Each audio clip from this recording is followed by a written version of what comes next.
ഈശോമിശിഹായ്ക്കും സ്തുതിയായിരിക്കട്ടെ. ഇന്നത്തെ വചനം, സഹോദരനെ സ്നേഹിക്കുന്നവൻ അവൻ പ്രകാശത്തിൽ വസിക്കുന്നു, അവന് ഇടർച്ച ഉണ്ടാകുന്നില്ല. 1 യോഹന്നാൻ 2:10.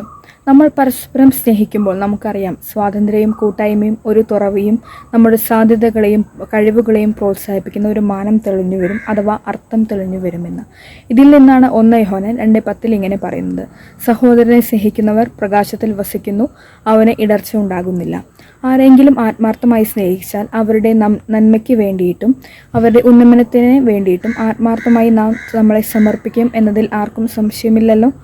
സഹോദരൻ ഈശോയെ നാം രക്ഷകനും കർത്താവും നാഥനുമായി സ്വീകരിച്ചിരിക്കുന്നു എന്നതിനാൽ നമ്മൾ ഈ സഹോദരരെ യഥാർത്ഥത്തിൽ സ്നേഹിക്കുമ്പോൾ അവർക്ക് ഈശോയെ കാട്ടിക്കൊടുക്കുക ഉള്ളിടത്താണ് വാസ്തവത്തിൽ നമ്മുടെ സ്നേഹം പൂർണ്ണമാകും തന്നെ. പുസ്തകത്തിൽ നമുക്കറിയാം, വെളിപാടിൻ്റെ പുസ്തകത്തിൽ നമ്മൾ കാണുന്നുണ്ട്, ഇനിമേൽ സൂര്യൻ അവിടെ ഉണ്ടാകുന്നില്ല, ചന്ദ്രൻ അവിടെ ഉണ്ടാവുകയില്ല. കാരണം അതിനെ കുഞ്ഞാടായിരിക്കും പ്രകാശിപ്പിക്കുന്നത്, കുഞ്ഞാടാണ് അതിൻ്റെ ദീപം. ഇതുപോലെ തന്നെ നാം സഹോദരനെ സ്നേഹിക്കുമ്പോഴൊക്കെ ദൈവത്തിൻ്റെ പ്രകാശം എല്ലാവരുടെയും ജീവിതത്തിൽ ഇടപെടാൻ, എല്ലാവരുടെയും ജീവിതത്തിൽ വഴിയായി മാറാൻ നാം എപ്പോഴും ദൈവത്തോട് തുറവിയുള്ളവരായിരിക്കണം. സഹോദരരെ സ്നേഹിക്കുന്നവൻ പ്രകാശത്തിൽ വസിക്കുന്നു എന്നതിൻ്റെ അർത്ഥം മാനുഷിക സ്നേഹം മാത്രമല്ല, മറിച്ച് ഈശോയെ പങ്കുവെക്കുക കൂടെ അനിവാര്യം ആയിരിക്കുന്നു എന്ന് നാം അറിയുന്നു.